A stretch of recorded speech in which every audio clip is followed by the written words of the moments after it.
Hello, and welcome back to Autistic After Hours. I'm your host, Ashra, and today we are talking about a topic that I think is very important, and it is social anxiety versus social trauma.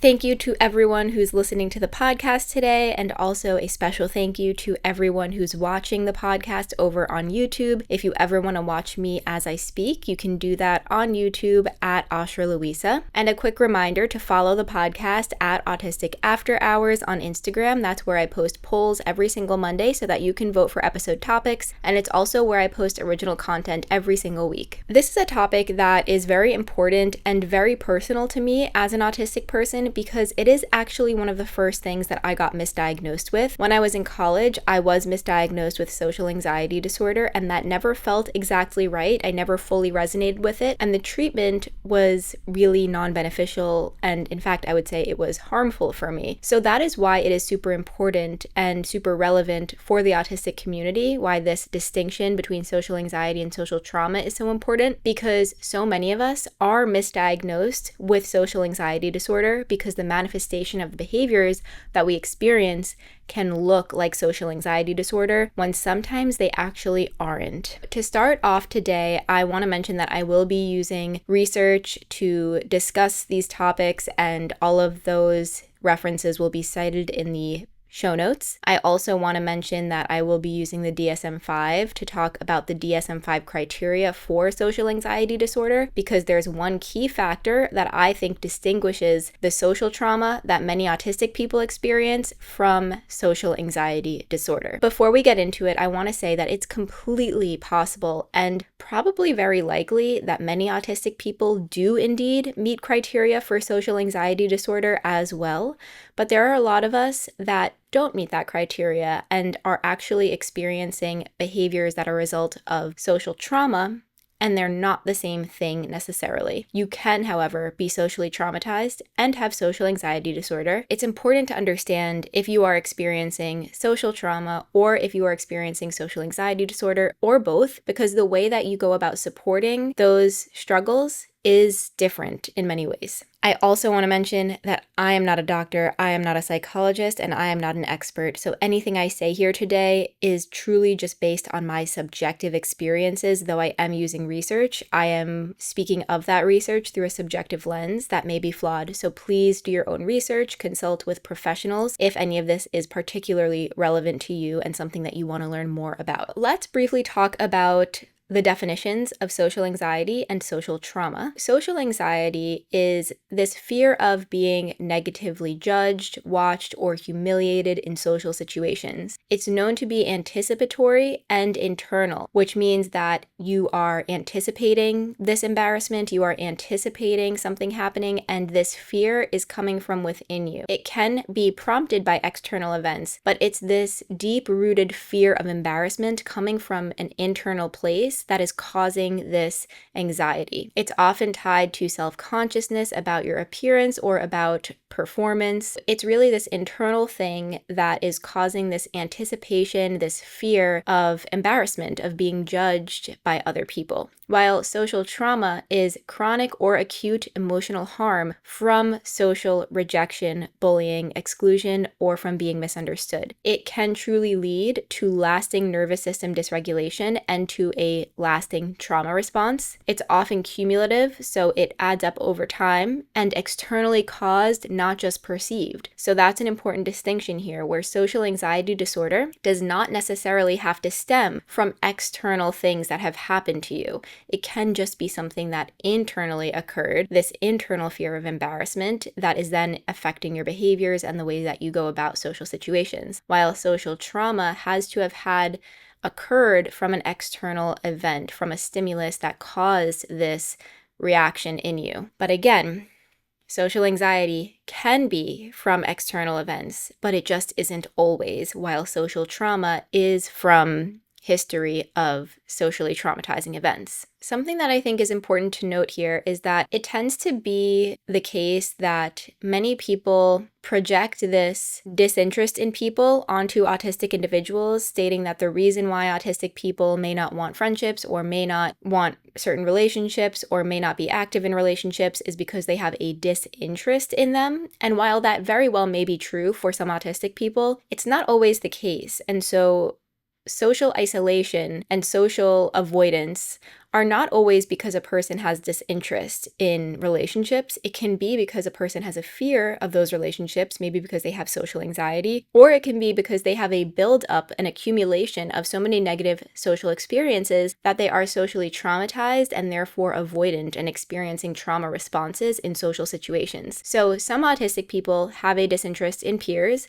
but some autistic people are interested in relationships, but feel like they don't know how to go about pursuing them or feel fearful of being misunderstood or incorrectly judged or socially traumatized further if they invest in relationships. The reason why this conversation is so pertinent to autistic people in particular is because so many of us are socially traumatized. So many of us are victims of repeated invalidation, of bullying, exclusion, of being punished for our authentic autistic behaviors. And this can lead to long-term trauma symptoms. Things like shutdowns, emotional flashbacks, dissociation, all can be trauma related, and because of this repeated negative social experience that we are often subjected to as autistic people moving through life in a largely neurotypically dominated and designed world. I want to talk a little bit now about the DSM-5 criteria for social anxiety disorder. So I am loosely quoting all of this. The first part is a marked fear or anxiety about one or more social situations with possible scrutiny. Next is a fear of showing anxiety symptoms or being negatively evaluated. Next is the social situations are avoided or endured with intense fear. Next, the fear is out of proportion to the actual threat.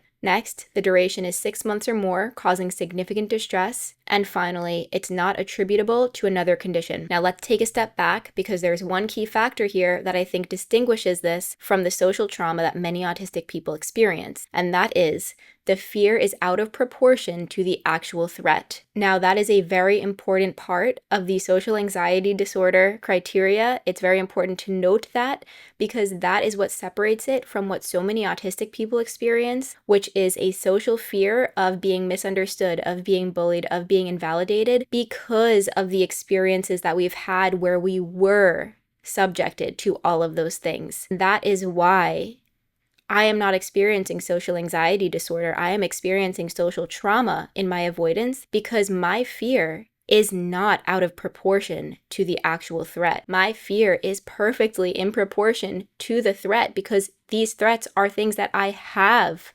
experienced before. I have been bullied because of my autistic traits. I have and often am misunderstood because of my autistic traits. I have communication struggles all the time because of the differences I experience in the ways that I communicate versus the ways many of the people around me communicate. I have so many social traumas because of my needing longer time to process things, because of the ways that I innately communicate, because of my autistic traits. So when I'm fearful of future social situations, when I feel like I'm going to be judged and misunderstood, it's because I have been all of those things. So it's not out of proportion for me to be fearful and avoidant. It's perfectly in proportion to what I've experienced in life to feel that way. The real point here is that autistic people are often misdiagnosed with social anxiety disorder when their distress actually is coming from trauma due to systemic misunderstandings that are in proportion to the experiences that they've had.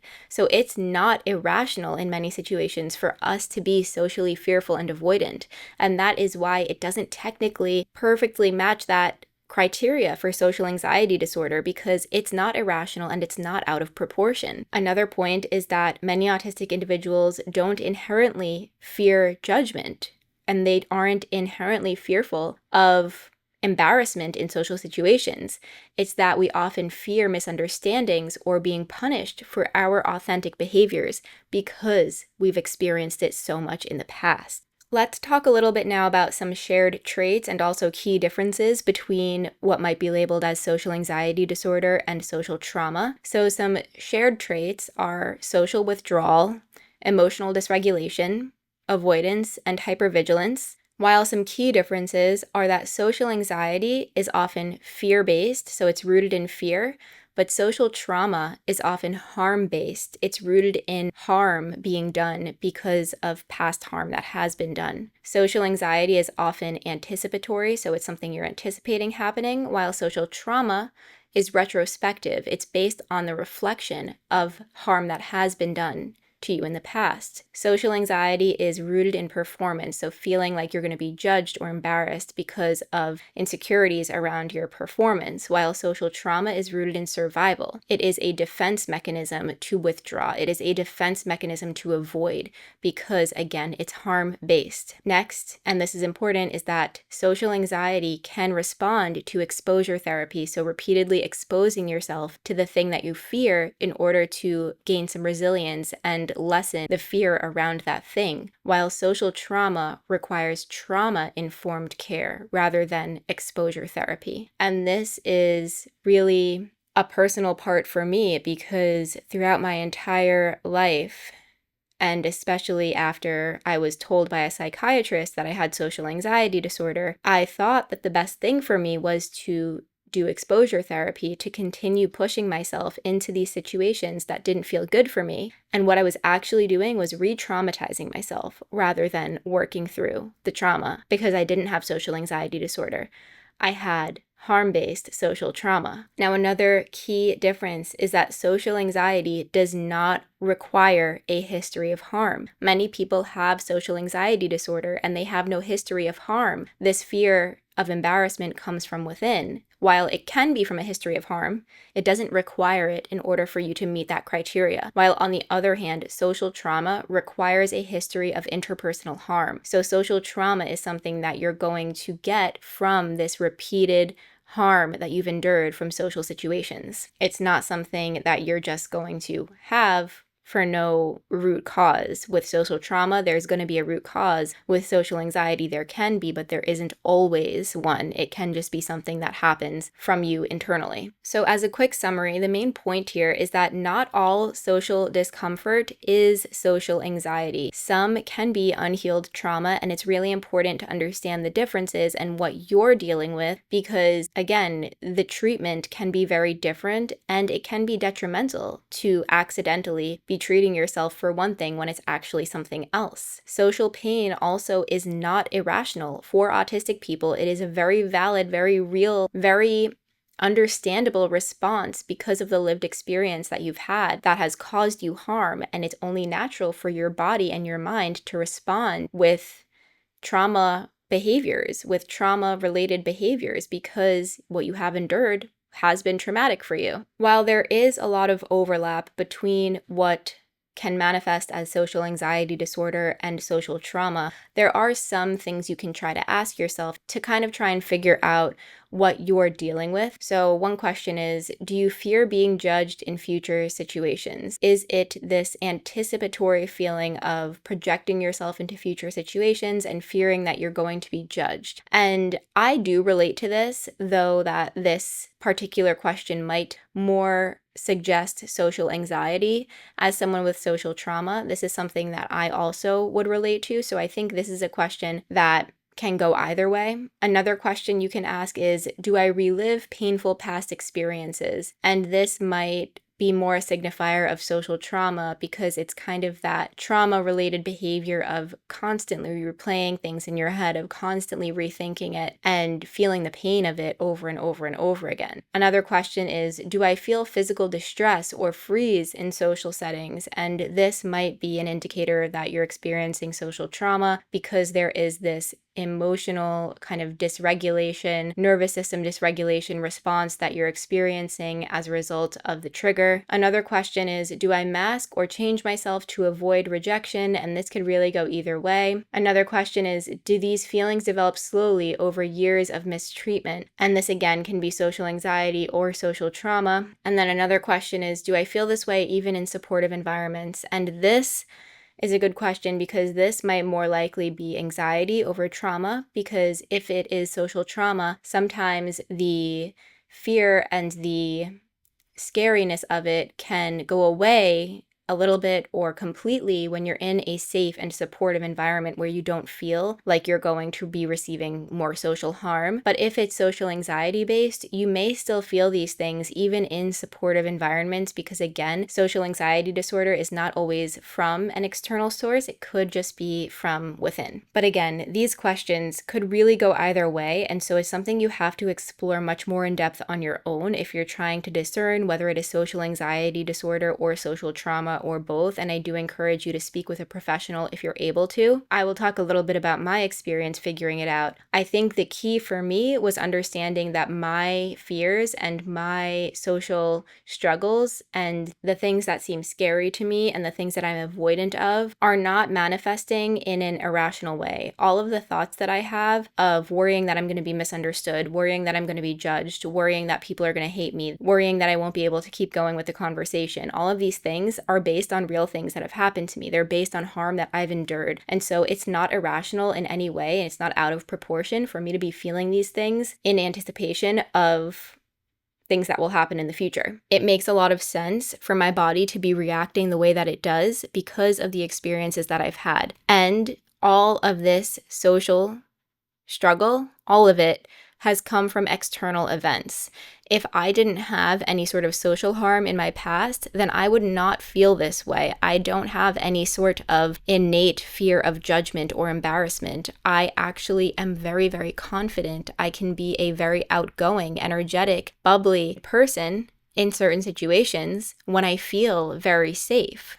I also wasn't always like this. It's a result, again, of the repeated social harm that I've experienced that has led to me feeling very socially traumatized and now avoidant and scared and fearful of putting myself into relationships. I also want to state that a very clear way that I know this wasn't social anxiety disorder and that it's social trauma for myself is that exposure does not work. Exposure only made things worse for me. When I was in college, I thought that I needed more, and that's what I was being told by everybody, including the psychiatrist that was supposed to be helping me and who misdiagnosed me. I was told that the only and best way to get through this is to continue and expose myself and gain more experience in social situations. I joined a sorority because I thought it was sort of a treatment for me. And all it did was it made things so much worse. It made it so that I needed to even further dissociate from myself because I could not handle the repeated harm that I was enduring in these social situations that I could not tolerate. It's also really important to note that sensory struggles can exacerbate these things. Social situations can be made so much more difficult if you have sensory struggles that are interfering and impacting you in those moments as well. And so it's even doubly traumatic if you are enduring social harm and sensory harm at the same time. So the main ways that I knew that this was not social anxiety disorder for me, but was rather social harm and social trauma that was a result of me being autistic and having social differences in the world that I'm in, is because the fears that I have and the struggles that I have and the avoidance that I face is not a result of irrational fear. It is a result of very real defense mechanisms that my brain has built up in order to protect me and prevent me from enduring more harm. And the other way I knew is that exposure therapy did not do anything for me. It did not make things better in any way. It actually made things worse because it further traumatized me. It led to more harmful social experiences because I was pushing myself in a way that was not safe for me in environments that were not safe for me. And that led to more social harm, which led to more social trauma, which led to more social avoidance. So that is everything I have for you today. References will be linked in the show notes as always. And thank you so much for listening. I hope this episode was helpful, but do again, please keep in mind that I'm not a professional and I'm not an expert. So do your own research, talk to a professional if you can, and know that what I say is always through a subjective lens, and I may be inaccurate on some things, but this is really just my experience, and this makes a lot of sense for my life, and I think maybe it can be helpful for other people as well. So thank you again for listening. As always, remember that autistic adults exist. We deserve awareness, support, community, and acceptance, and I'm so grateful that you're here. I'll talk to you again soon. Bye.